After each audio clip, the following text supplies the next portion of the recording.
Rencana liburanku bersama suami dan anak ke Bali berubah menjadi bencana. Setelah perselingkuhan suamiku dan adik tirinya terbongkar.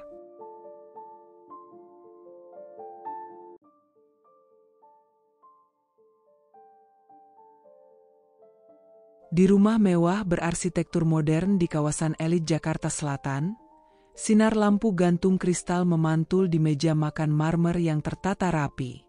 Lilin aroma lavender menyala tenang, menciptakan suasana hangat dan nyaman. Suara sendok dan garpu beradu pelan, sesekali diselingi tawa. "Jadi, kita sepakat ya? Bali minggu depan?" tanya Lingga dengan senyum lebar, menatap kedua perempuan di depannya. Nafisa mengangguk sambil menyuapkan potongan salmon panggang ke mulutnya. "Iya, kayaknya kita semua butuh liburan. Apalagi Salsa, habis ujian akhir."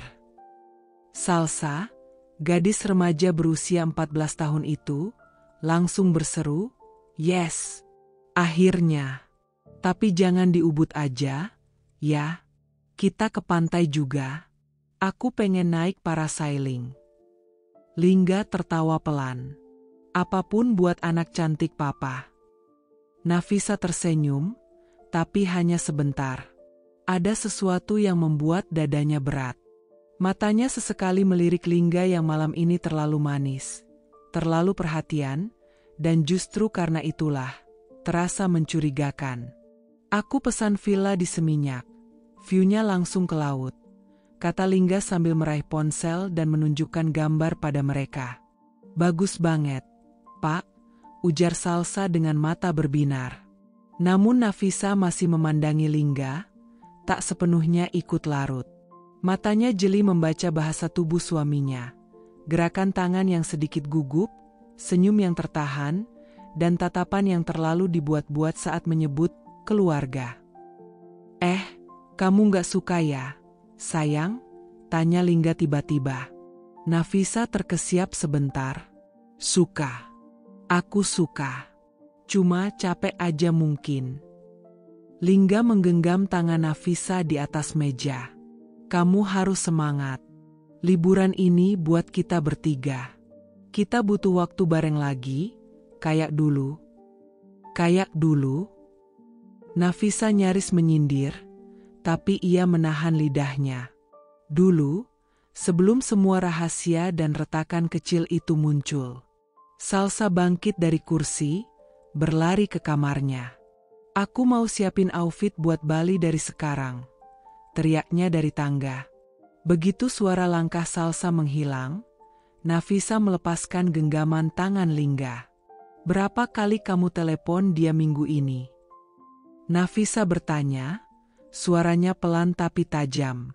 Lingga membeku. "Apa maksud kamu?" "Kamu tahu maksudku." Dia menatap suaminya dalam-dalam. Tak ada lagi senyum di wajahnya. Nafisa telah belajar banyak sejak 6 bulan lalu. Sejak ia pertama kali menemukan pesan masuk dari nomor yang disimpan Lingga sebagai Pak Anton Project. Itu bukan Pak Anton, itu Salsa yang lain. Salsa yang bukan anak mereka. Lingga menarik napas panjang. "Nafisa, jangan mulai lagi malam ini. Kita baru baikan, kan?" "Baikan?" Nafisa tertawa pendek, getir. "Kamu pikir aku lupa?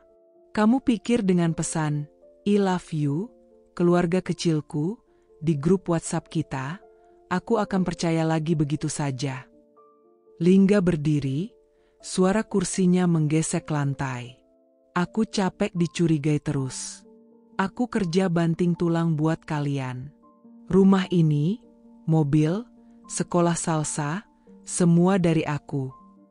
Tapi yang aku minta cuma satu, kejujuran. Dan itu yang gak pernah kamu kasih." Suasana mendadak sunyi. Hanya terdengar detik jam dinding. Nafisa menatap meja makan. "Lucu ya. Di atas meja ini kita seperti keluarga bahagia. Tapi di balik itu semua, kita cuma 3 orang yang pura-pura." Lingga tertunduk. Nafisa bangkit pelan, lalu mengambil piring-piring kotor, membawanya ke dapur. Dan tahu nggak, Mas, katanya tanpa menoleh.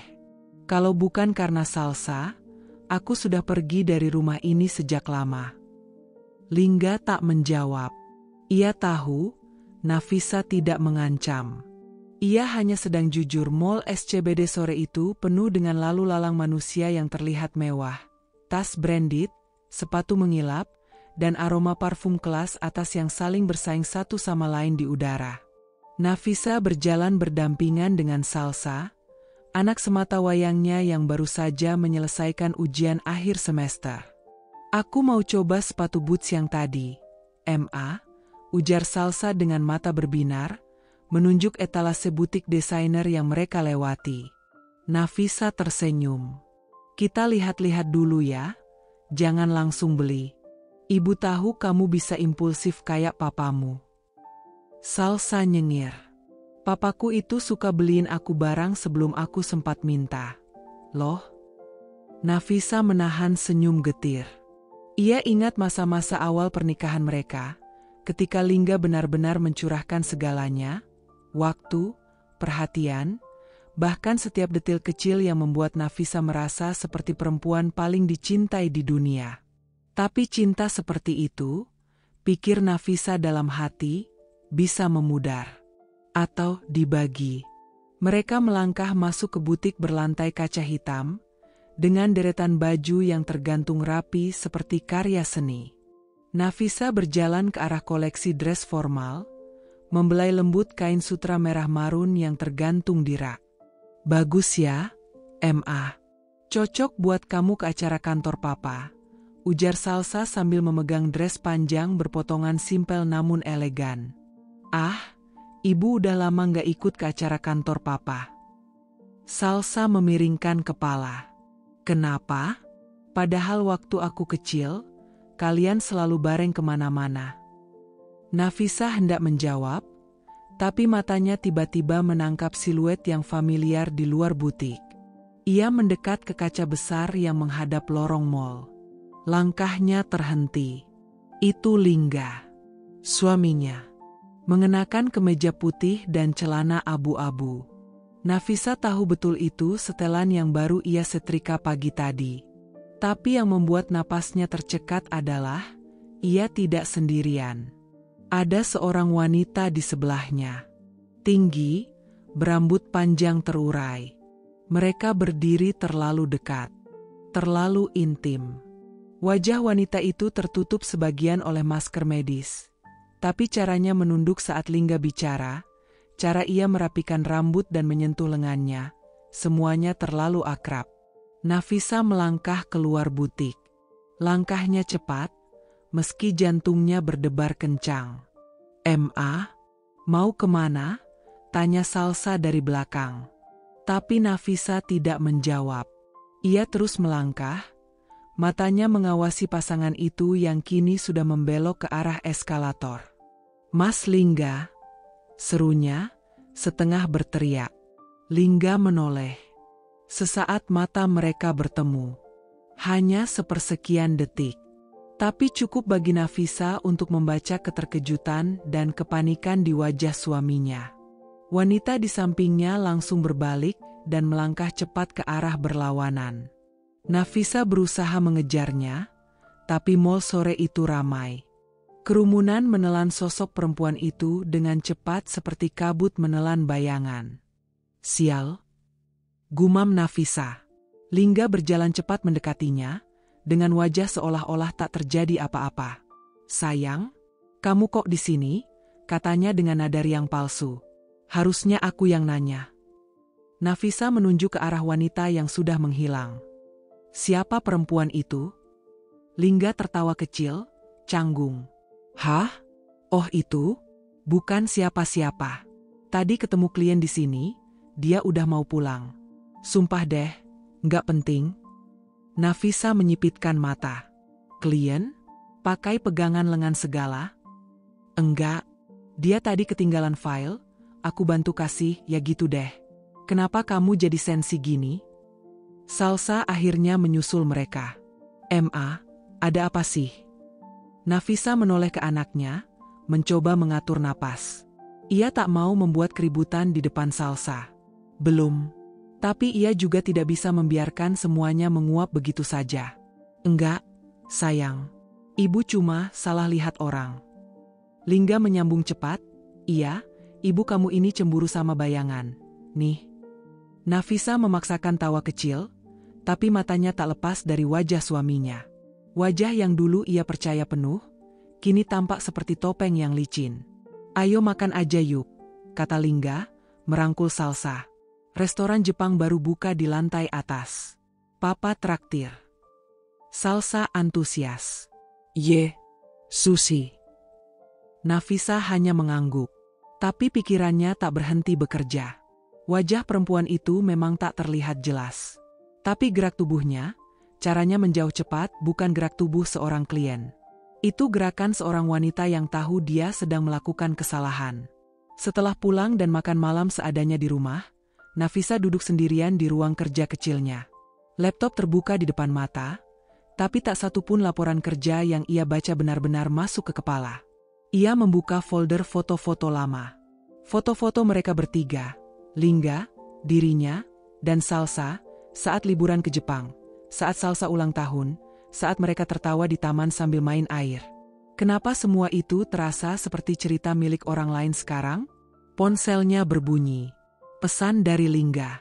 Makasih ya udah nggak bikin heboh di mall tadi. Aku ngerti kamu kesel, tapi sumpah itu nggak penting. I love you. Nafisa menatap pesan itu lama, lalu membalas dengan kalimat pendek. Oke. Tapi mulai sekarang, aku juga pengen tahu siapa-siapa saja klien kamu. Lingga hanya membalas emoji senyum.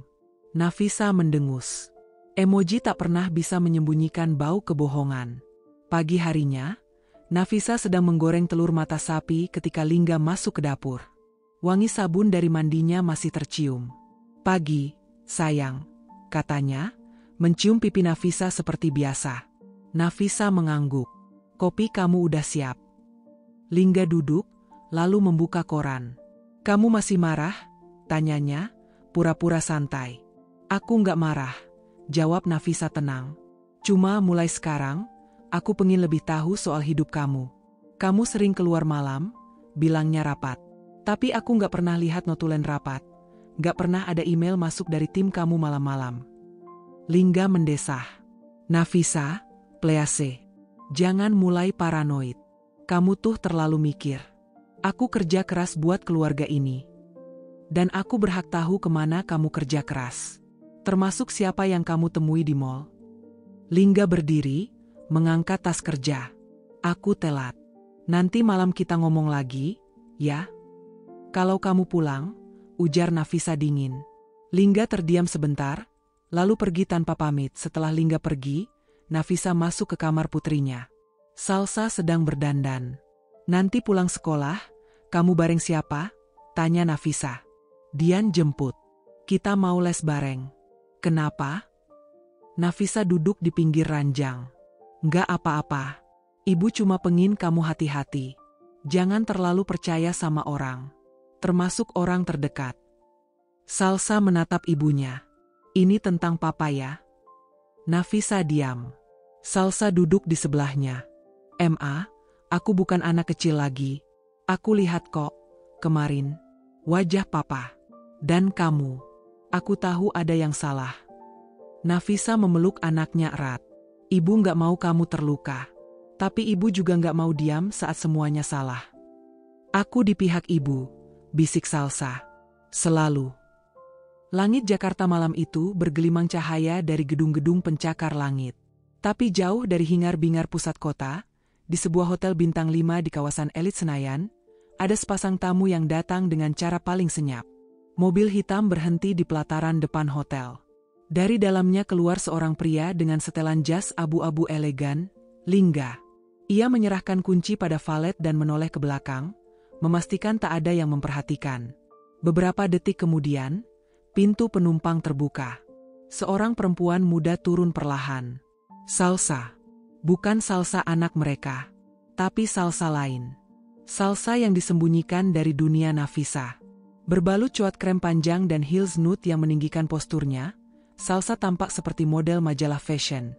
Wajahnya setengah tertutup masker, tapi tatapannya jelas, tajam, penuh kendali. "Kamu yakin ini aman?"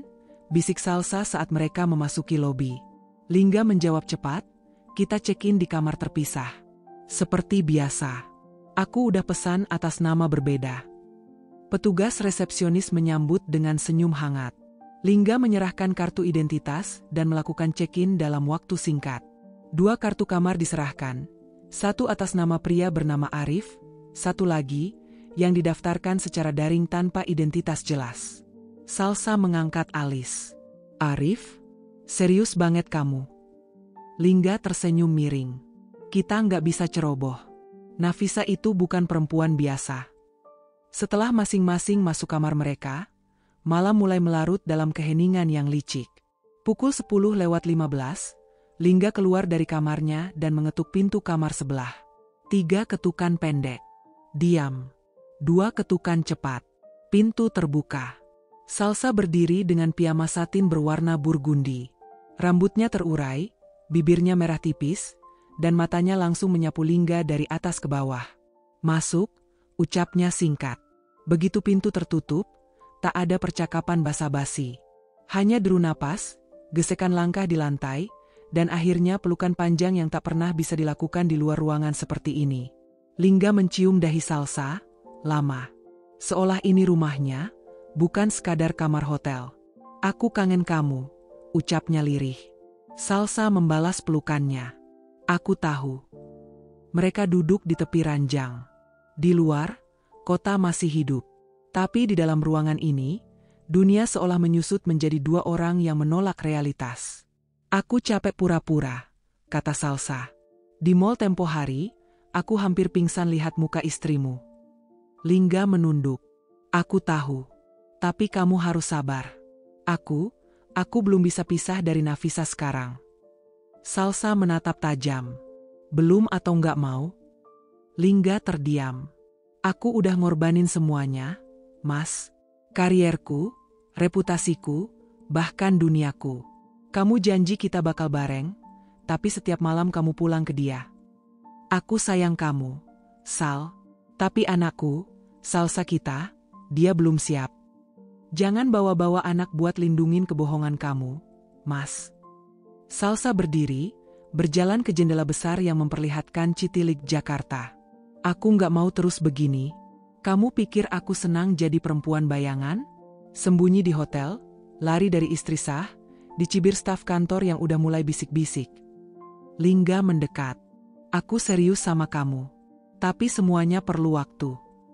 "Berapa lama lagi? Setahun? 5 tahun? Atau sampai Nafisa yang duluan pergi?" Kata-kata itu menghantam Lingga seperti tamparan. Tapi Salsa belum selesai. "Kalau kamu nggak bisa putuskan, aku yang akan pergi." Lingga menarik napas dalam-dalam. Lalu meraih tangan Salsa. "Aku akan bilang ke Nafisa. Minggu depan, setelah trip kantor ini selesai, aku akan jujur." Salsa menatapnya ragu. "Kamu yakin?" "Yakin." Dan malam itu, untuk pertama kalinya, Salsa memeluk Lingga dengan sedikit harapan. Bukan sekadar nafsu terpendam atau rasa bersalah. Tapi harapan itu belum tahu bahwa di Jakarta, seseorang sedang diam-diam membuka layar laptop dan menonton rekaman dari kamera tersembunyi yang ia pasang diam-diam 2 minggu lalu. Nafisa duduk sendirian di kamar. Hujan turun pelan di luar. Di pangkuannya, laptop menyala dengan layar yang menampilkan folder bernama Project Renung. Itu bukan dokumen kerja. Itu folder tempat ia simpan semua bukti yang ia kumpulkan, screenshot, panggilan tak terjawab dari nomor asing, dan kini rekaman dari investigator yang ia sewa diam-diam.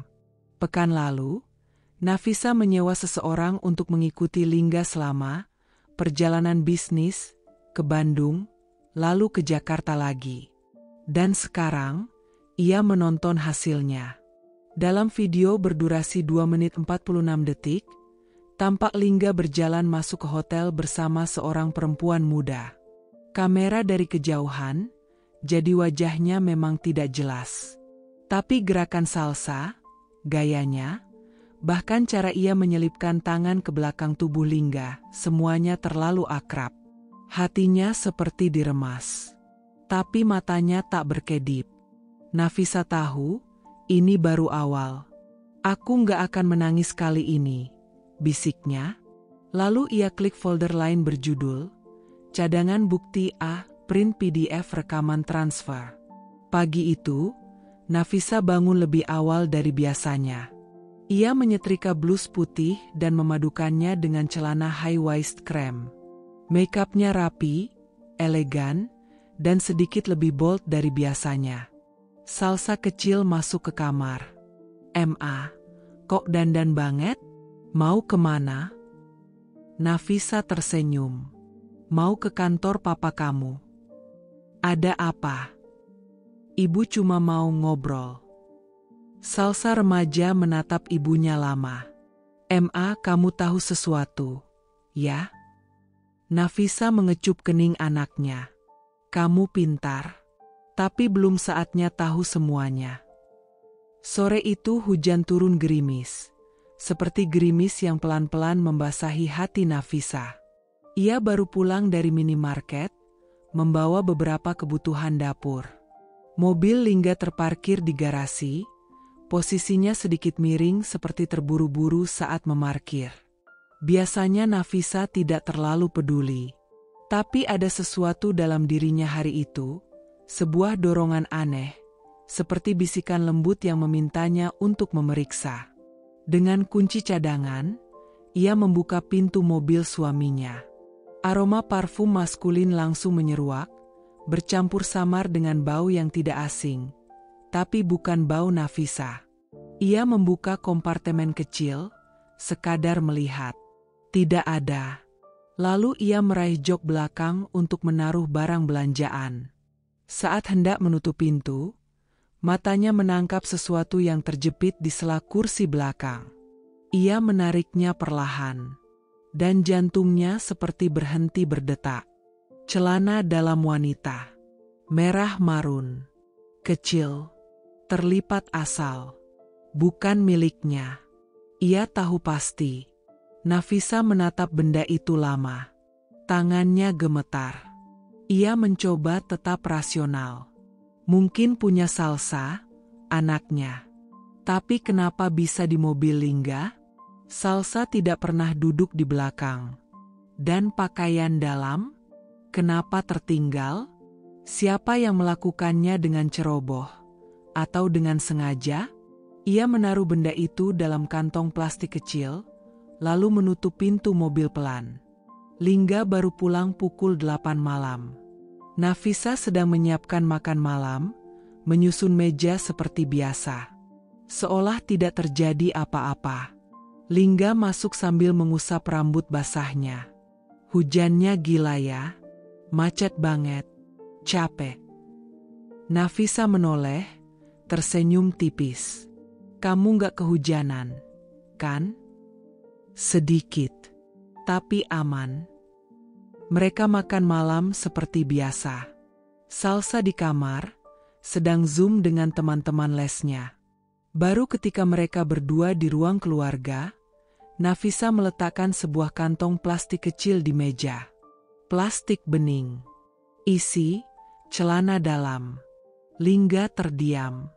Suara TV tetap menyala, tapi seakan jauh. "Aku nemu ini di mobil kamu," ujar Nafisa datar. Lingga menelan ludah. Ia menatap benda itu seolah baru melihatnya pertama kali. "Aku itu mungkin punya Salsa. Kamu tahu kan, kadang dia ganti baju di mobil waktu buru-buru." Nafisa tersenyum pahit. "Salsa kita? Anak kita? Kamu yakin?" "Ya mungkin waktu les." "Dia? Waktu les? Les mana yang ngajarin anak gadis bawa celana dalam rendam merah ke mobil dan nyelipin di jok belakang?" Lingga terdiam. Nafisa menyandarkan punggungnya. "Kalau kamu mau bohong, Lingga, tolong jangan bodoh. Jangan libatkan anak kita dalam kebohongan selingkuhmu. Sayang, aku nggak selingkuh. Sudah cukup. Aku tahu kamu pergi ke Bandung minggu lalu. Aku tahu kamu nggak sendiri. Aku bahkan tahu nama perempuan itu. Salsa. Wajah Lingga pucat seketika. Napasnya tersengal. Kamu nyuruh orang ikutin aku? Nafisa menatap tajam.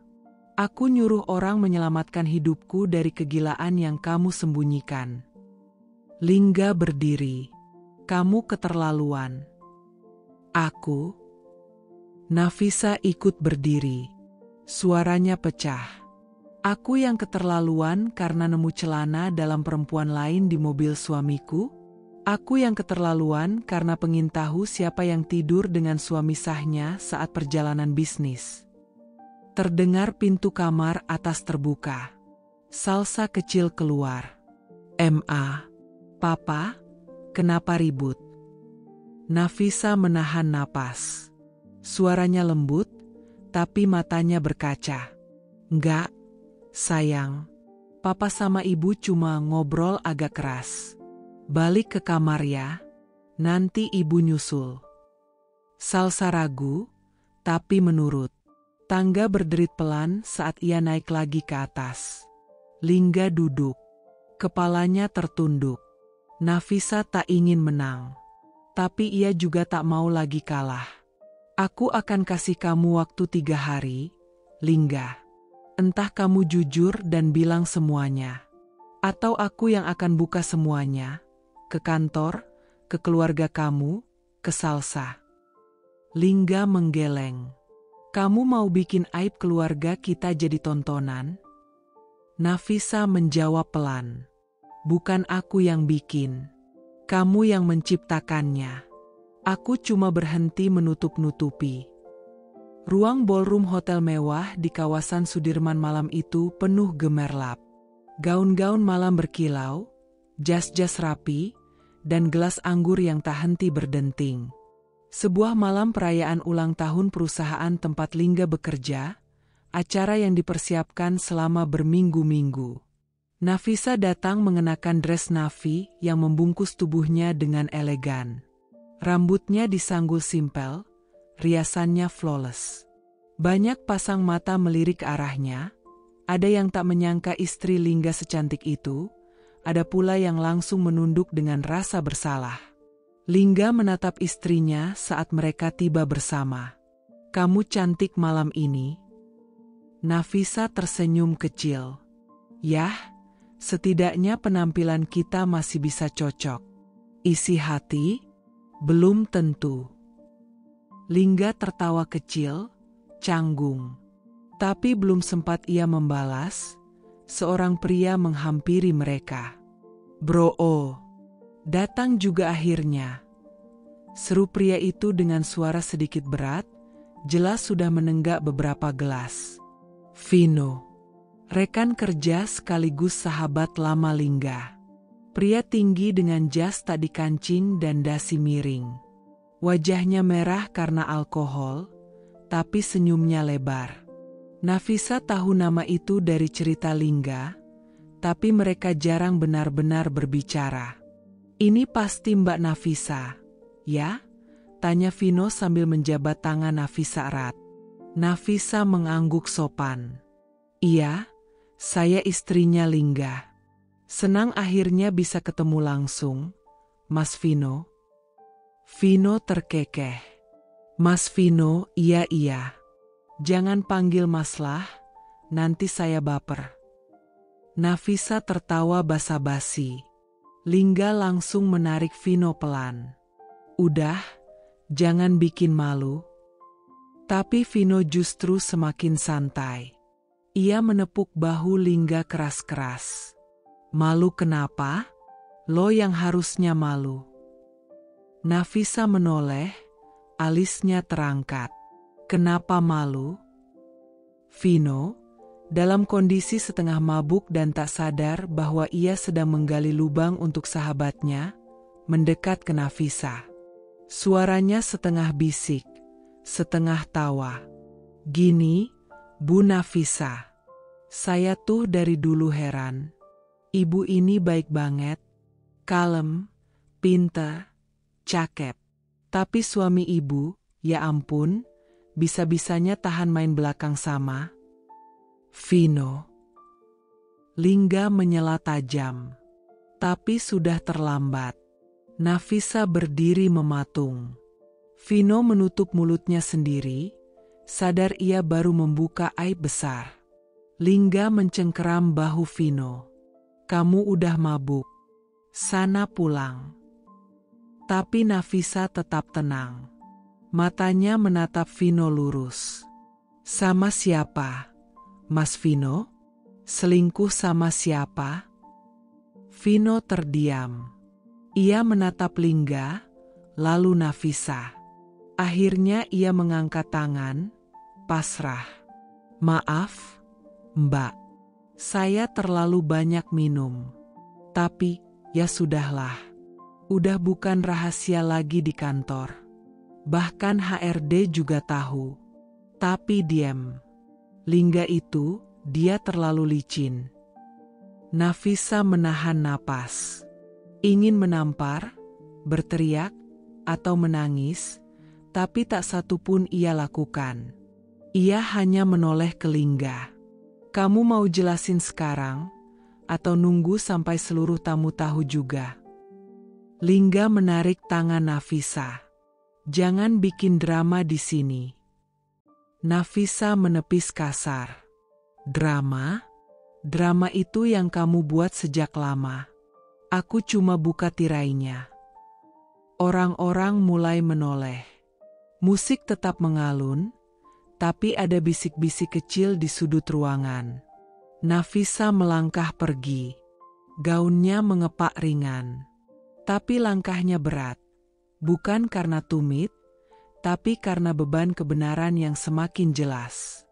Lingga menyusul ke parkiran basement. Nafisa berdiri di samping mobil mereka, memeluk tubuh sendiri. Sayang, dengar dulu, ucap Lingga pelan. Aku bukan lagi, sayang MU.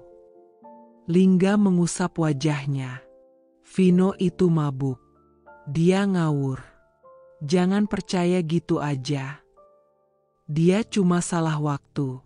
Tapi benarnya tidak berubah. Lingga diam. Berarti bukan cuma 1-2 orang yang tahu ya? Seluruh kantor tahu kamu selingkuh. Dan aku, cuma istri yang dibodohi habis-habisan. Enggak seperti itu, aku. Masih juga kamu bohong. Nafisa membuka tasnya, mengeluarkan flash disk kecil. Ini rekaman investigasi. Kamu di hotel, kamu dan perempuan itu. Jelas. Lingga nyaris roboh. Nafisa menatapnya terakhir kali malam itu. Selamat atas promosi barumu, Pak Lingga. Tapi jangan lupa, naik jabatan tak akan mengangkat moral yang sudah kamu buang ke lantai. Ia masuk mobil. Mesin dinyalakan. Hujan mulai turun. Lingga berdiri sendiri di parkiran. Dingin, basah, dan benar-benar kalah. Ubud senyap menjelang senja. Angin menari di sela-sela daun bambu, dan aroma kayu cendana menyusup dari spa lounge mewah tempat keluarga kecil itu menginap. Nafisa duduk di pinggir kolam villa, membiarkan kakinya terendam air hangat. Salsa baru saja masuk ruang spa untuk massage. Sementara Lingga pamit keluar sebentar untuk telepon kantor. Liburan ini semestinya jadi momen memperbaiki retakan. Lingga bersikeras mengajak mereka setelah insiden kecil di acara kantor. Nafisa menuruti, bukan karena hatinya pulih, tapi karena dia ingin melihat sampai sejauh mana kebohongan ini bertahan.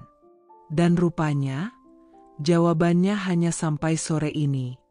Nafisa melangkah masuk ke ruang spa, berniat menjemput Salsa karena waktu dinner hampir tiba. Di meja kecil dekat pintu, ia melihat ponsel iPhone biru muda, Casingnya berhiaskan gantungan hati dan stiker kartun Korea. Ponsel Salsa. Penasaran? Nafisa mengetuk kamar perawatan. Salsa, HP kamu ketinggalan.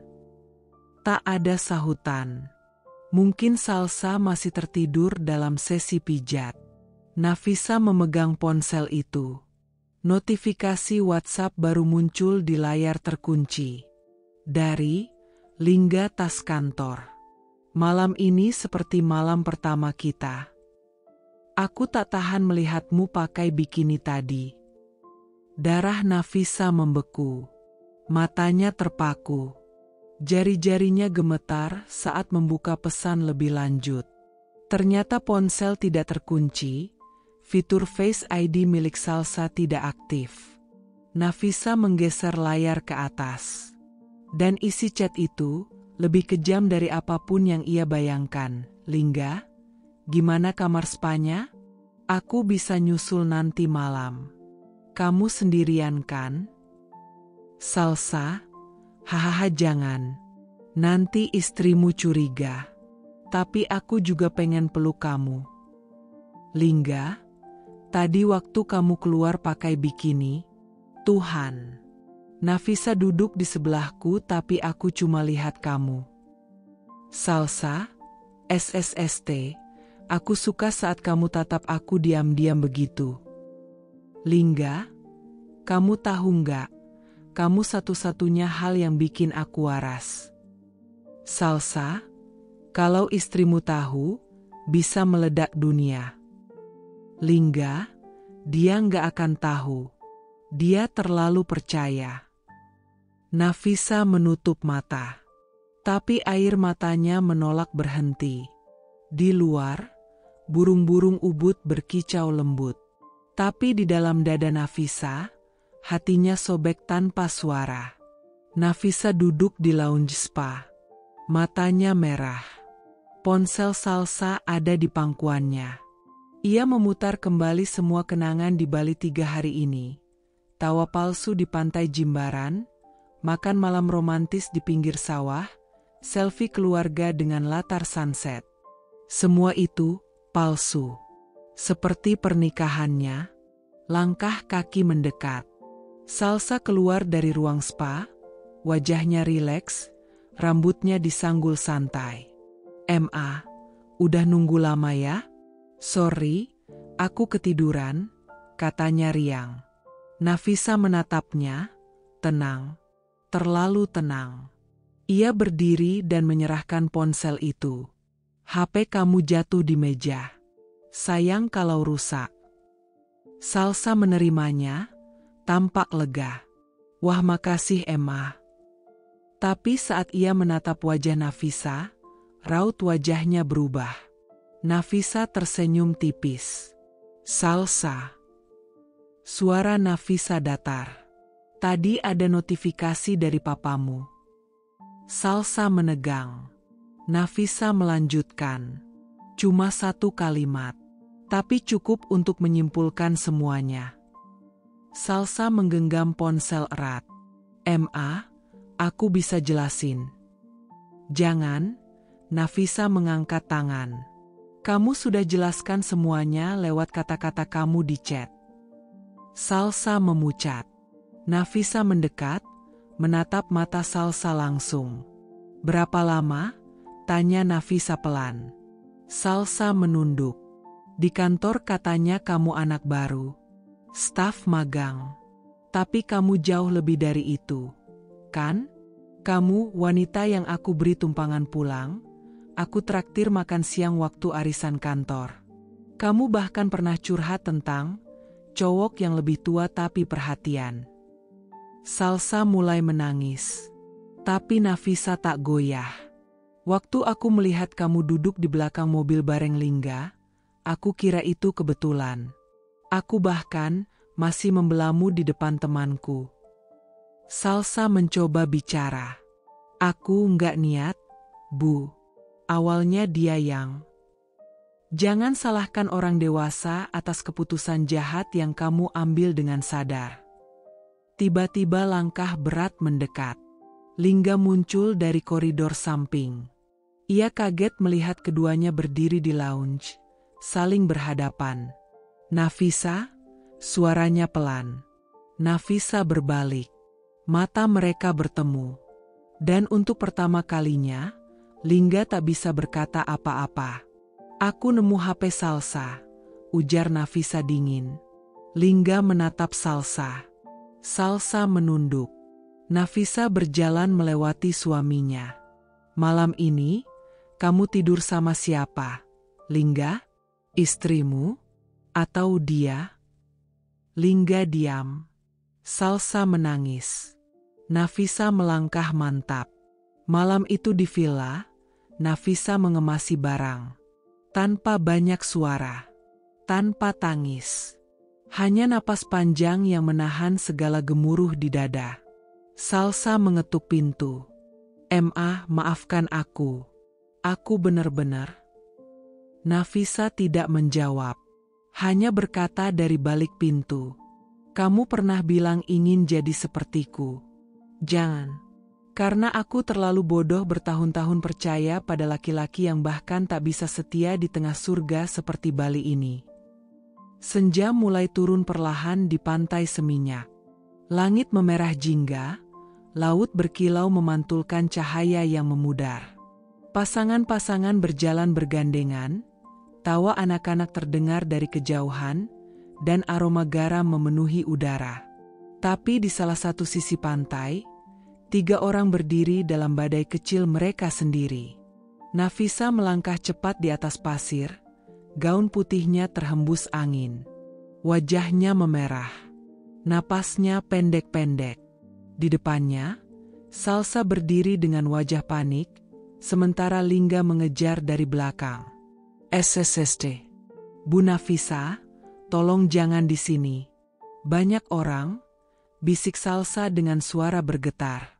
Nafisa tak peduli. Ia berhenti 1 meter di depan perempuan yang telah mengkhianatinya. Mata mereka bertemu. Dan dalam satu gerakan cepat, tamparan mendarat keras di pipi kanan Salsa. Plah, beberapa orang di sekitar menoleh. Seorang anak kecil bertanya polos ke ibunya, kenapa tante itu ditampar? Salsa memegang pipinya yang memerah. Air mata langsung mengalir. Tapi Nafisa tetap berdiri tegak. Aku pernah kasih kamu makan. Aku pernah bilang kamu seperti adikku sendiri. Suara Nafisa serak menahan amarah. Tapi kamu tidur dengan suamiku. Bu, aku minta maaf. Isak Salsa. Aku nggak tahu harus gimana. Aku jatuh cinta. Jatuh cinta? Dengan suami orang? Nafisa menatapnya seolah sedang melihat makhluk paling menjijikkan di bumi. Kamu bukan jatuh cinta. Kamu jatuh harga diri. Lingga akhirnya tiba, menarik tangan Nafisa. Cukup. Kamu bikin malu diri sendiri. Maluku? Atau malumu? Nafisa menarik lengannya. Kamu pikir aku akan diam setelah melihat isi pesan cabul kalian? Kamu pikir aku akan jadi istri patuh yang cuma menangis di bantal?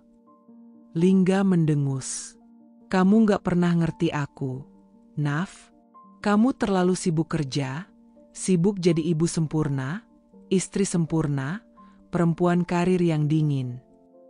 Nafisa terdiam sejenak. Bibirnya gemetar. Tapi ia melangkah lebih dekat, menatap Lingga lurus.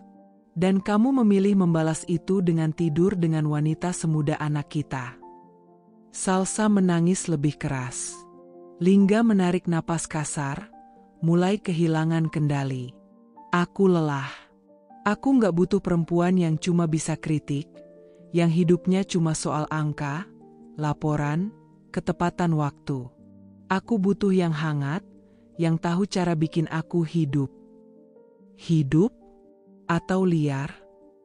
Nafisa mengejek. Kamu hidup karena kebohongan. Dan sekarang lihat sekeliling. Semua orang menonton kebusukanmu. Beberapa turis memang memperhatikan. Beberapa merekam diam-diam. Tapi Nafisa tak peduli. Ia mendekat ke Salsa lagi. Kamu boleh tidur dengannya, ambil tubuhnya. Tapi kamu gak akan pernah bisa jadi aku. Kamu gak pernah tahu rasanya bangun jam 5, masak buat keluarga, kerja seharian, lalu dipeluk oleh pria yang diam-diam menyimpan ponsel di balik bantal karena takut pesannya ketahuan. Salsa terseduh. Aku sayang dia. Sayangmu murahan. Nafisa berbalik. Tapi langkahnya tak berhenti tanpa kata terakhir untuk Lingga. Terima kasih sudah membuka mataku. Terima kasih sudah menunjukkan bahwa kesetiaan cuma milik orang bodoh yang terlalu percaya. Aku akan pulang. Tapi bukan sebagai istrimu. Aku pulang sebagai perempuan yang utuh, karena aku tak lagi berbagi tempat tidur dengan pengkhianat. Debur ombak mengiringi langkah Nafisa menjauh, meninggalkan dua manusia yang saling merusak atas nama cinta yang kotor. Langit Bali pagi itu mendung. Awan-awan kelabu menggantung rendah di atas kota, seolah ikut merasakan suasana hati Nafisa yang hancur namun tetap tegar. Terminal keberangkatan Bandara Ngurah Rai ramai seperti biasa. Tapi di antara kerumunan turis bersemangat dan keluarga yang bercengkerama, seorang perempuan berdiri sendirian, matanya sembab, langkahnya pelan, namun tetap tegap. Nafisa. Dengan koper coklat dan tas tangan yang penuh lipatan boarding pass serta dokumen, ia melangkah melewati gerbang check-in, tanpa ditemani siapapun. Tidak ada peluk cium perpisahan. Tidak ada genggaman tangan suami atau anak. Yang ada hanya suara pengumuman boarding yang terasa asing dan menusuk. Di layar ponsel, beberapa pesan tak terbaca dari Lingga. Kita masih bisa bicara baik-baik. Jangan pulang sendiri. Aku minta maaf. Tapi jangan begini, sayang. Pikirin Salsa, dia butuh ibunya juga. Nafisa tak membalas satupun. Matanya kembali memerah, tapi kali ini ia menahan air mata. Ia sudah cukup menangis tadi malam. Di balkon villa, setelah pertengkaran besar di pantai. Setelah melihat Lingga memeluk Salsa di belakangnya. Tak ada yang mengejarnya. Tak ada yang memilihnya. Panggilan boarding sudah diumumkan, tapi Nafisa belum bergerak. Ia duduk sendirian di kursi bandara, dikelilingi suara koper diseret dan anak-anak kecil berlari. Ia menatap layar ponsel, dan akhirnya menekan ikon panggilan satu nama. Salsa kecil. Anaknya. Setelah dua nada, suara lembut menjawab, "Halo, Ma." Nafisa tersenyum kecil, meski dadanya seperti diremas. "Hai, sayang. Kamu baik-baik aja?" "Iya, Ma. Tapi kenapa Mama nggak pamit dulu? Papa bilang Mama buru-buru." Nafisa menahan isak. "Mama nggak buru-buru, sayang. Mama cuma butuh sendiri dulu, tapi Mama sayang kamu. Selalu." Salsa kecil terdiam sebentar. "Aku tahu Mama marah sama Papa. Aku dengar waktu kalian ribut. Tapi, Mama pulang, ya?" Nafisa tak bisa menjawab. Ia tahu, jika saat ini ia berkata, "Ya," maka seluruh perjuangannya untuk berdiri sendiri akan runtuh. Akhirnya, dengan suara bergetar, ia berkata, "Mama pulang, tapi bukan ke villa. Mama pulang ke tempat di mana Mama bisa sembuh." Tangis hampir pecah, tapi Nafisa segera menutup telepon setelah berpamitan dengan lembut. Beberapa menit kemudian, Nafisa duduk di bangku dekat jendela. Ia menatap keluar. Landasan pacu tampak basah oleh gerimis. Langit masih kelabu. Namun di balik awan itu, ada langit cerah yang menunggu di atas. Pramugari menyapa, menawarkan minuman. Nafisa menolak sopan. Ia menutup matanya. Hanya sejenak. Untuk mengingat kembali seluruh luka yang ia telan sejak dulu. Dan kemudian ia membuka mata dengan tekad baru. Tekad bahwa ia tak akan lagi tinggal demi seseorang yang tak pernah benar-benar memilihnya. Lingga berdiri di balkon villa, memandang pesawat yang melintas jauh di atas. Ia tahu pasti Nafisa ada di dalamnya. Di belakangnya, Salsa menggenggam gelas teh. Dia benar-benar pergi. Lingga tak menjawab. Ia hanya menatap langit yang memudar. Dia nggak akan kembali, ya? Lingga menarik napas. Kalau aku dia, aku juga nggak akan kembali. Salsa memeluk dirinya sendiri. Dingin. Bukan karena udara Bali, tapi karena kenyataan. Kadang, saat kamu menang, sebenarnya kamu sudah kehilangan segalanya. Setelah kembali dari Bali dan memutuskan untuk hidup sendiri, Nafisa menghabiskan beberapa hari hanya tidur, mandi, dan diam. Tapi malam-malamnya sunyi. Dan dalam keheningan itulah, kenangan demi kenangan muncul, satu persatu, menampilkan potongan-potongan teka-teki yang selama ini ia abaikan. Salah satunya, perjalanan dinas Lingga ke Bandung, bersama Salsa saat itu masih karyawan baru. Magang, lugu, ceria. Nafisa bahkan yang membantu wawancara terakhir untuk program orientasi. Saat Lingga diminta mewakili divisi ke konferensi regional di Bandung, Salsa dengan sigap menjadi pendamping. Biar aku bantu presentasi dan dokumennya, Pak, katanya penuh antusias. Nafisa tidak curiga. Ia percaya penuh. Malam sebelum keberangkatan, di meja makan. Besok aku harus berangkat pagi banget ke Bandung, kata Lingga. Nafisa menatap laptopnya sebentar. Sama Salsa, ya? Lingga mengangguk, tak menatap istrinya. Iya, dia bawa dokumen. Lagi pula, kamu kan gak bisa ikut karena lembur. Nafisa tersenyum tipis. Iya, aku juga lagi kejar deadline proyek akuisisi. Tapi hati-hati, ya. Jangan lupa bawa obat lambungmu. Lingga mengangguk. Mereka tidak berpelukan malam itu. Tidak juga saling mendoakan sebelum tidur.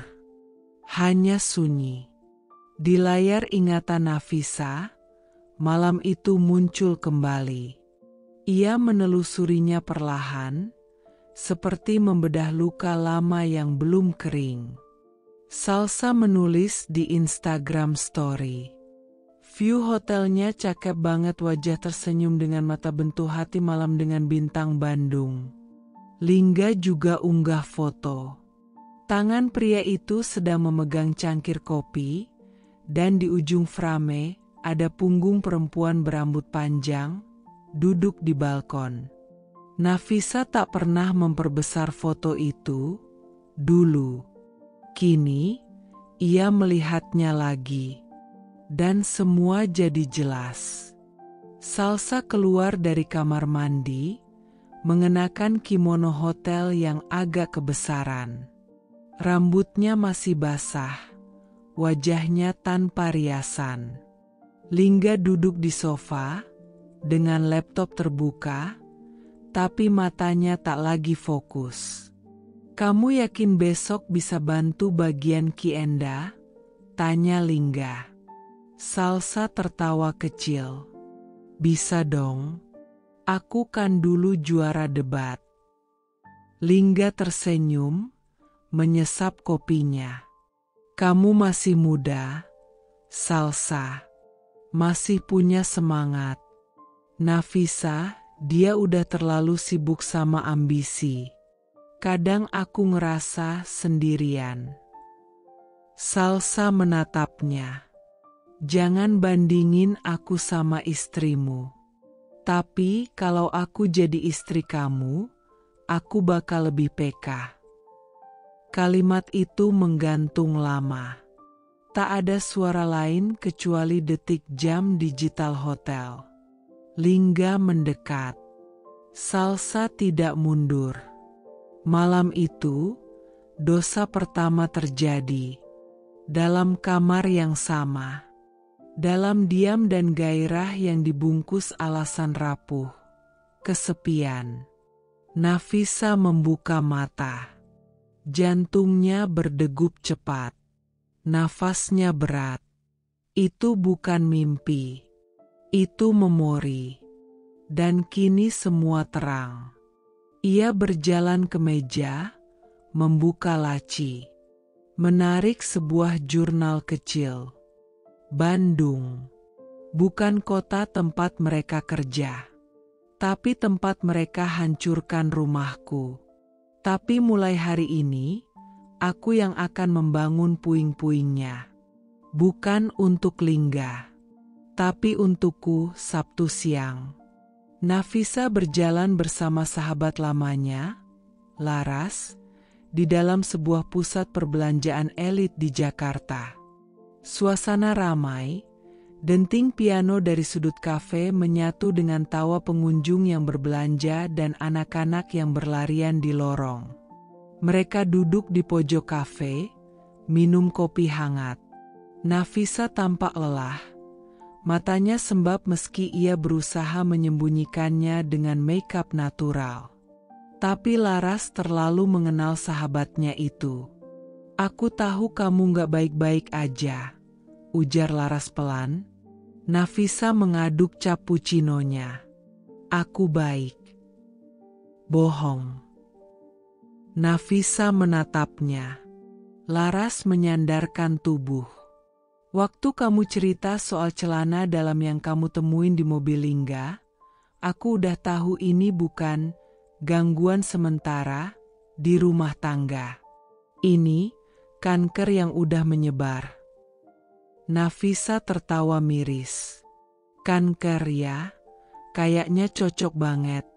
Pelan, mematikan, dan kalau nggak diangkat, habis semua."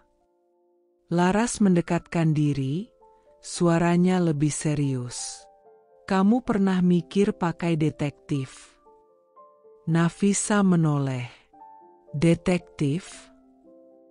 "Iya, profesional. Yang bisa ngikutin dia, catat kegiatannya, ambil foto, video, bukan cuma buat bukti pengadilan. Tapi biar kamu lihat sendiri, dengan mata kamu, tanpa bisa dibohongin lagi." Nafisa tertawa getir. "Aku takut lihat buktinya. Yang lebih menakutkan itu, tahu kebenaran tapi nggak punya bukti. Percaya deh." Nafisa menatap Laras lama. Akhirnya ia mengangguk. Nafisa dan Laras duduk di ruang tamu rumah Laras. Seorang pria setengah baya, berpakaian rapi dengan ransel kecil, menyerahkan flash disk. Semua hasil pengamatan selama 5 hari terakhir ada di dalam. Tanggal, waktu, tempat, rekaman, dan gambar. "Saya pamit dulu." Laras mengantar pria itu keluar. Nafisa memegang flash disk seperti memegang serpihan granat. Ia tahu ini akan meledak di hatinya sendiri. Dengan tangan gemetar, ia colokkan ke laptop Laras. Video pertama terbuka, Lingga dan Salsa keluar dari mobil di parkiran apartemen. Tak ada yang aneh, sampai Lingga meraih wajah Salsa. Menciumnya, lama, dalam. Nafisa menutup mulutnya. Bahunya bergetar. Laras langsung memeluknya. Udah, Fa. Aku tahu ini sakit. Tapi kamu butuh ini untuk bisa keluar. Nafisa mengangguk, sambil menangis. Video berikutnya, Salsa masuk ke unit apartemen, lalu Lingga menyusul 5 menit kemudian. Tanggalnya, Sabtu malam lalu. Saat Nafisa bilang ingin quality time keluarga. Saat Lingga bilang harus lembur karena klien Jepang. Ternyata ia lembur dengan Salsa. Nafisa berdiri. Wajahnya basah. Tapi kali ini, bukan hanya tangis yang tinggal. Aku mau temuin pengacara, katanya. Laras mengangguk. Akhirnya, Nafisa tersenyum tipis. Dan kamu tahu, setelah semua ini, aku nggak pengen cuma cerai. Aku pengen mereka tahu, aku bukan perempuan yang bisa diinjak dan dikhianati tanpa konsekuensi. Wah, akhirnya kita makan bareng juga setelah sekian lama, ucap Pak Derajat sambil tersenyum. Apa kabar kamu, Nak? Nafisa tersenyum manis, sopan. Baik, yah. Terima kasih sudah datang. Tante Rika menyesap wine-nya pelan. Tumben kamu ngajak makan. Biasanya sibuk kerja. Salsa duduk dengan wajah tegang, sesekali mencuri pandang ke Nafisa, yang tampak terlalu tenang untuk malam seperti ini. Hidangan pembuka datang. Obrolan ringan soal cuaca, pekerjaan ayah, dan bisnis keluarga mulai mengalir. Tapi Nafisa tak tertarik pada percakapan itu. Sebelum hidangan utama disajikan, Nafisa mengeluarkan flash disk kecil dan menancapkannya ke laptop yang sudah ia siapkan. Semua orang menoleh. Aku cuma mau tunjukkan satu hal sebelum kita makan malam, katanya. Datar layar laptop menampilkan video di parkiran apartemen. Lingga dan Salsa berciuman. Terekam jelas. Tanggal dan waktu terpampang di sudut kiri bawah. Pak Derajat melotot. Tante Rika membeku. Salsa menunduk. Wajahnya pucat. Ini bohong, ucap Tante Rika akhirnya. Kamu edit ini, ya? Kamu buat ini semua karena kamu cemburu. Cemburu? Nafisa menatapnya, tersenyum getir. Cemburu sama siapa, Tante? Sama anak tiri Tante yang tidur sama suami saya? Cukup, teriak Tante Rika, menyiram segelas air ke wajah Nafisa. Air mengalir di pipi Nafisa. Tapi dia tak bereaksi. Ia diam. Matanya tetap tertuju pada wanita yang sejak dulu bersaing diam-diam dengannya, bahkan kini tega membela anaknya yang menusuk dari belakang. Kau selalu iri karena Salsa lebih muda, lebih cantik, dan Lingga lebih sayang dia sekarang. Pak Derajat membanting sendok. Rika, ini gila. Anak kita dihancurkan oleh Salsa, dan kamu malah. Salah siapa? Nafisa terlalu kaku. Terlalu sibuk mengejar karir. Perempuan macam begitu memang gak bisa tahan suami. Salsa menangis. Maaf,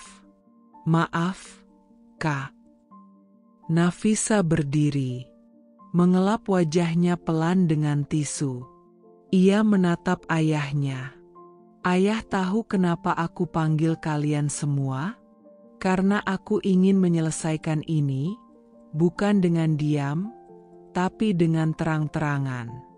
Aku ingin kalian lihat siapa yang salah. Aku ingin kalian dengar siapa yang diam-diam menikam. Matanya beralih ke Tante Rika. Terima kasih karena telah menunjukkan bahwa kadang racun datang dari keluarga sendiri.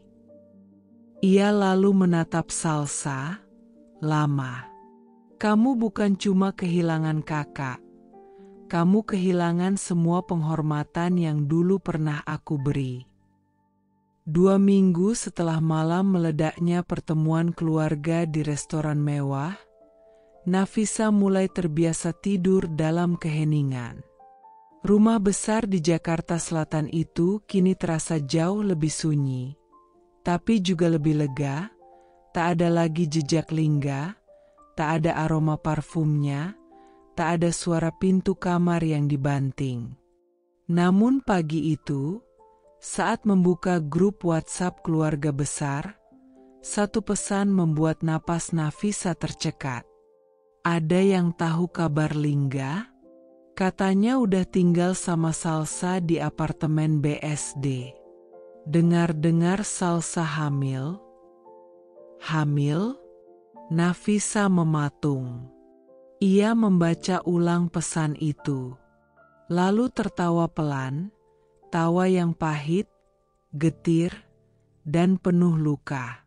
Lingga duduk di sofa apartemen minimalis 2 kamar.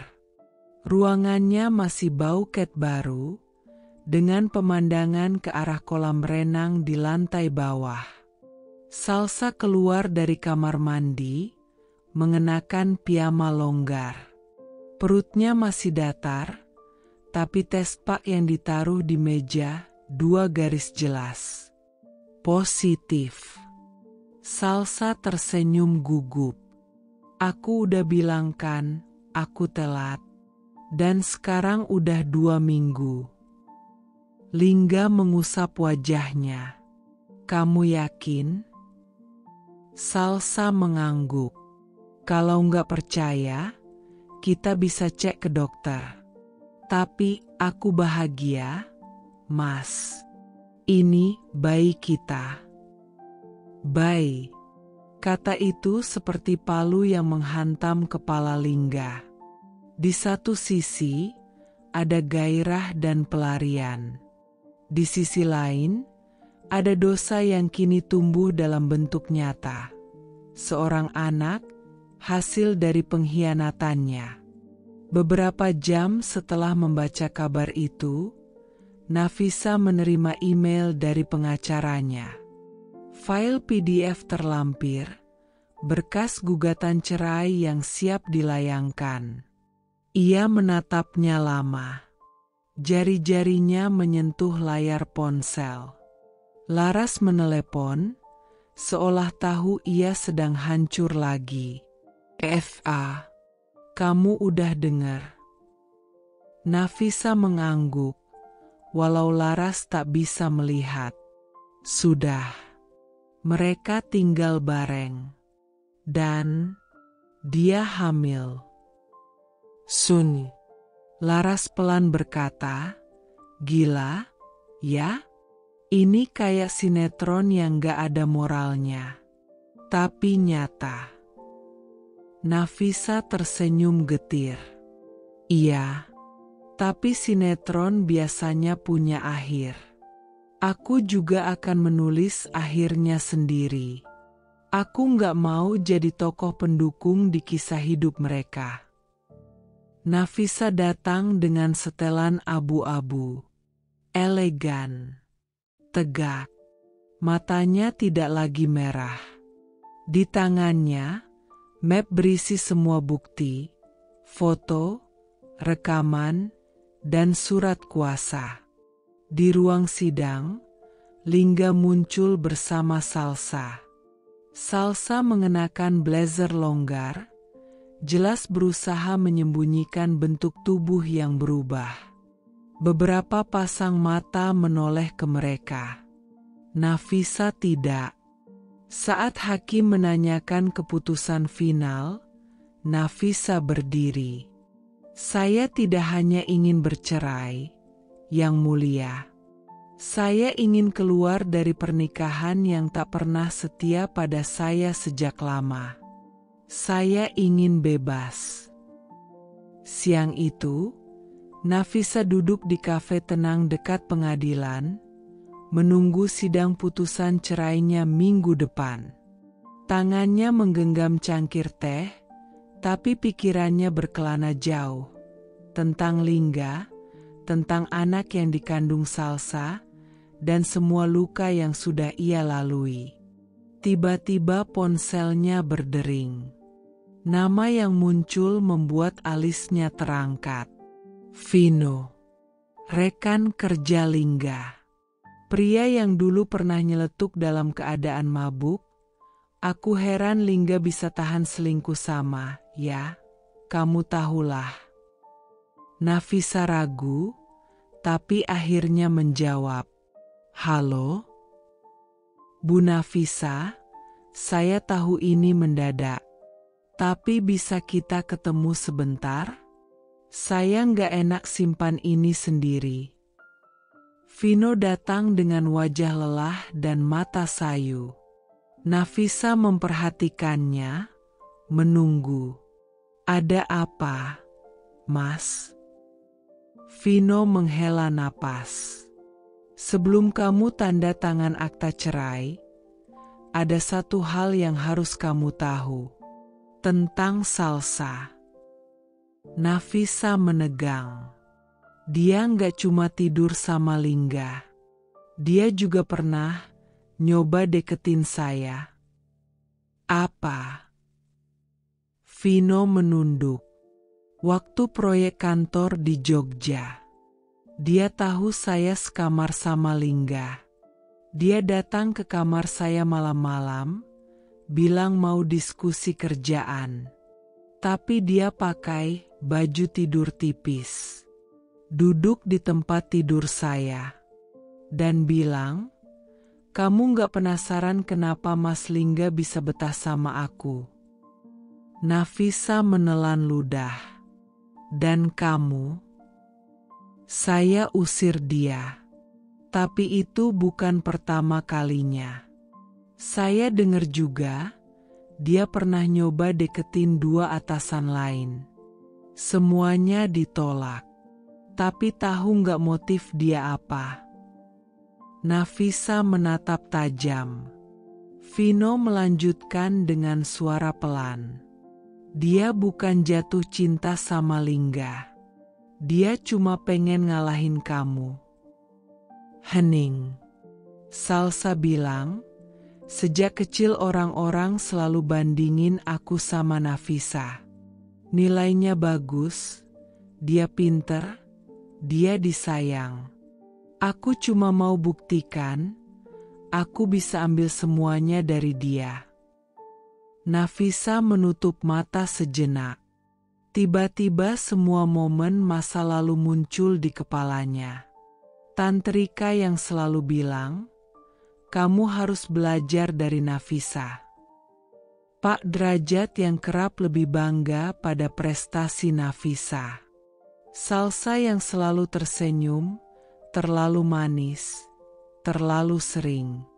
Ternyata Salsa tak pernah menganggapnya kakak, tapi musuh. Aku ini bukan saingannya, ucap Nafisa pelan, lebih pada dirinya sendiri. Tapi dia menjadikanku cermin dendamnya. Vino mengangguk. Saya tahu ini bikin semua terasa lebih jahat. Tapi kamu berhak tahu. Langit Jakarta malam itu kelabu. Angin bertiup pelan, membawa aroma hujan yang belum jatuh. Di sebuah rooftop cafe tersembunyi di kawasan Kemang, Nafisa duduk di sudut paling sepi, menatap lampu-lampu kota yang berpendar. Tak lama, Laras datang, mengenakan coat hitam dan syal. Ia membawa 2 gelas kopi panas, dan langsung duduk di seberang sahabatnya. Mereka diam cukup lama. Akhirnya Nafisa bertanya, "Kenapa kamu ngajak ketemu di tempat setenang ini?" Laras menatap Nafisa, lalu berkata pelan, "Karena yang mau aku bilang gak bisa aku ucapkan di tengah banyak orang. Dan mungkin kamu bakal kecewa karena aku tahu ini dari dulu." Nafisa menegang. "Tahu apa?" Laras menarik napas panjang. "Aku tahu soal Salsa dan Lingga sejak beberapa bulan sebelum kamu tahu. Aku nggak punya bukti waktu itu, cuma intuisi dan kebetulan." "Kenapa kamu nggak bilang, Laras?" "Karena kamu lagi fokus bangun cabang bisnis baru.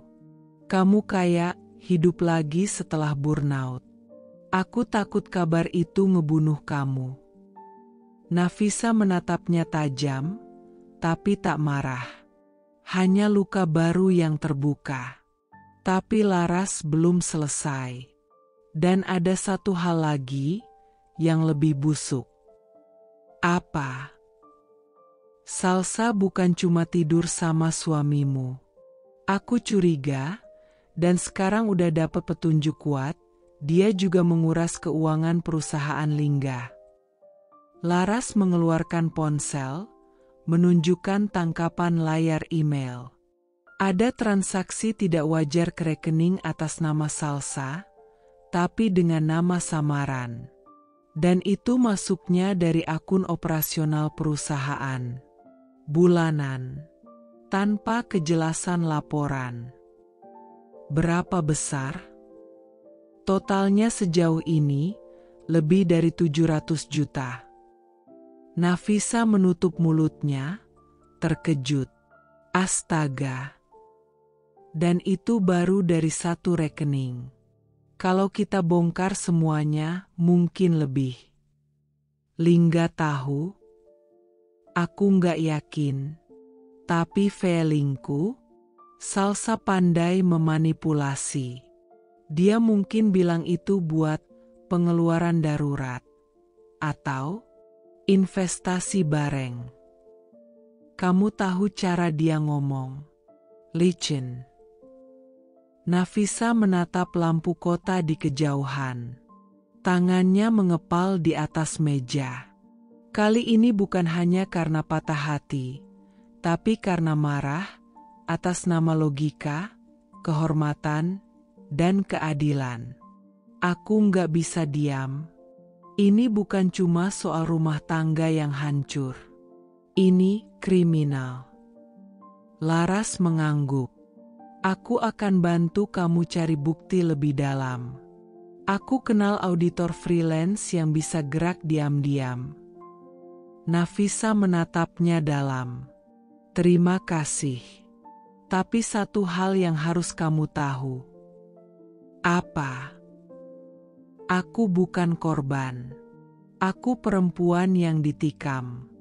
Dan sekarang, aku yang akan menentukan siapa yang berdarah lebih dulu.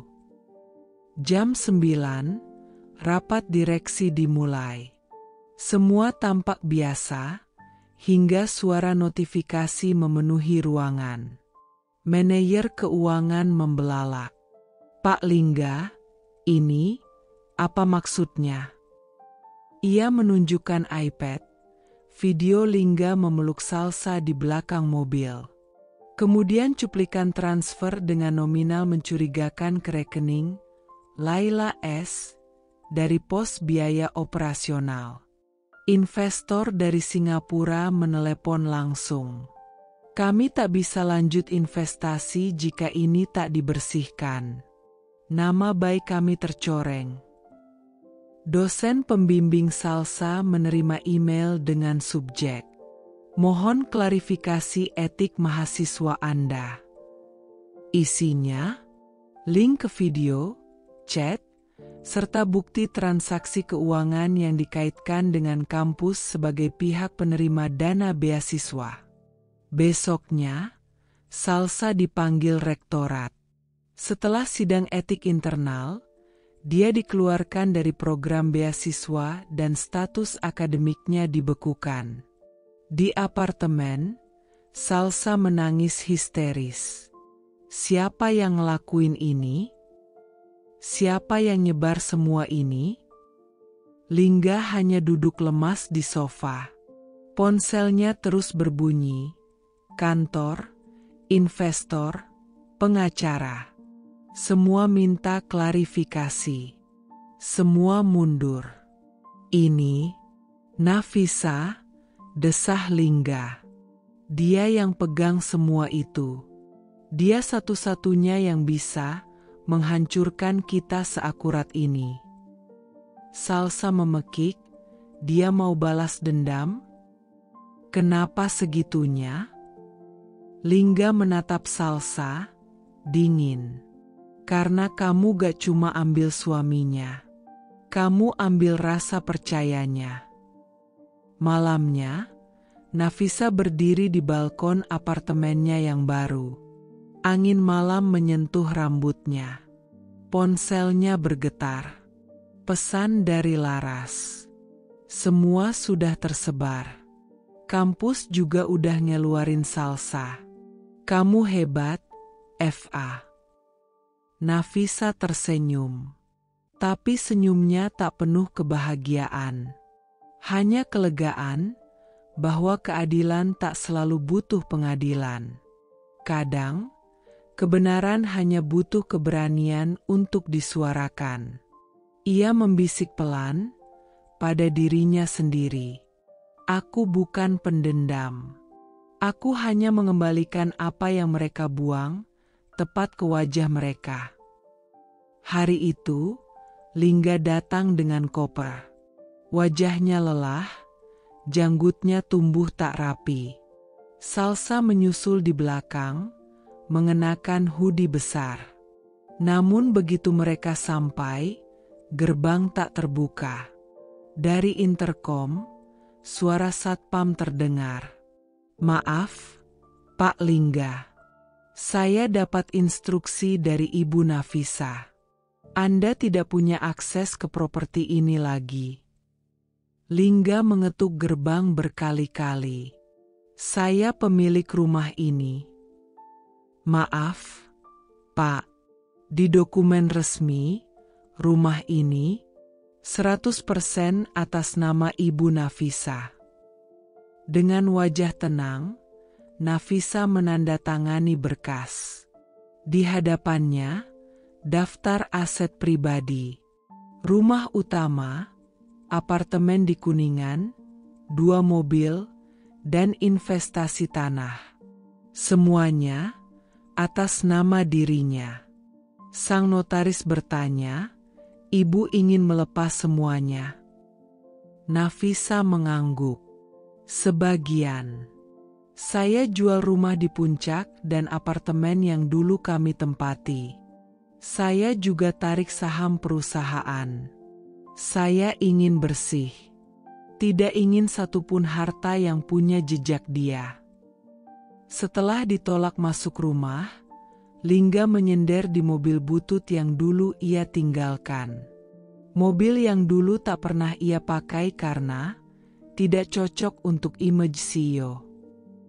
Salsa duduk diam. Kita mau kemana, Mas? Lingga menatap jalanan. Entah. Salsa menangis pelan. Semua ini karena dia. Lingga menoleh tajam. Jangan salahkan dia. Dia cuma ngambil kembali apa yang selama ini miliknya. Kita yang salah. Di apartemen barunya yang sederhana namun elegan, Nafisa membuka jendela, membiarkan angin sore masuk. Ia duduk sambil menyeruput teh. Tidak mewah, tidak megah, tapi tenang. Teleponnya berbunyi. Laras menelepon. Aset udah laku sebagian, FA. Kamu bisa mulai bisnis baru atau liburan panjang. Nafisa tersenyum. Aku lagi kepikiran bikin tempat penampungan untuk perempuan yang terluka, tapi belum menyerah. Kamu luar biasa. Aku cuma perempuan yang pernah dihancurkan. Tapi sekarang, aku adalah perempuan yang mengembalikan kehancuran itu ke tangan yang membuatnya. Langkah mereka terhenti saat dua sosok berjalan dari arah berlawanan. Lingga dan Salsa. Salsa mengenakan hoodie lusuh, rambut berantakan dan wajah tanpa makeup. Lingga terlihat lebih tua, kumal, berjanggut acak-acakan, dan jaketnya robek di ujung lengan. Wajah mereka sontak berubah saat melihat Nafisa. Sejenak, keempatnya saling menatap. Dunia terasa diam. Salsa menunduk. Lingga menggertakkan gigi, lalu mencoba bicara. Nafisa. Nafisa tak menjawab. Ia hanya menatap mereka sebentar, lalu menoleh pada Aldrich. Ini dia tempatnya, bisiknya ringan, lalu menoleh kembali ke pasangan di hadapannya. Nafisa mendekat beberapa langkah, berdiri cukup dekat hingga bisa melihat jelas lingkar mata Salsa dan kerutan lelah di wajah Lingga. Lalu ia bicara, pelan, tapi tepat menusuk. Di mall ini, kalian mulai menghancurkan hidupku. Sekarang aku kembali, bukan untuk marah, tapi untuk menunjukkan sakitku sudah selesai. Ia menarik napas. Sekarang giliran kalian yang merasakan. Senyum tipis mengembang di bibirnya. Tapi bukan senyum kemenangan. Itu senyum yang tahu dirinya tak lagi kalah. Lalu ia menggandeng tangan Aldrich. Melangkah pergi. Tak menoleh lagi. 2 tahun berlalu sejak segalanya runtuh. Kini di sudut jalan kecil di Ubud, Bali, berdiri butik mungil bernama Nafas, tempat penuh warna alami, aroma kayu cendana, dan pakaian yang dirancang dengan cinta, bukan sekadar mode. Di dalamnya, Nafisa berdiri di balik meja rotan. Mengenakan kemeja putih longgar dan celana linen krem, wajahnya tenang. Laras masuk sambil membawa kopi dan laporan keuangan. Laris banget koleksi bulan ini, kata Laras. Kayaknya karena energi kamu yang berubah, FA. Dulu kamu keras, sekarang damai. Nafisa tersenyum. Mungkin karena sekarang aku hidup bukan untuk diakui, tapi untuk hidup. Ia tak pernah benar-benar mencari cinta baru. Tapi kedamaian datang sebagai pasangan yang setia. Ia menemukan dirinya kembali, utuh, di antara tenun Bali dan embun pagi yang tak menghakimi. Di sore hari, ia duduk di teras butik, memandang langit yang merah jingga. Dan dengan napas panjang, ia membatin. Aku disakiti di tempat yang kusebut rumah. Tapi aku memilih pulih, bukan menghancurkan diriku. Dan luka ini jadi mahkotaku.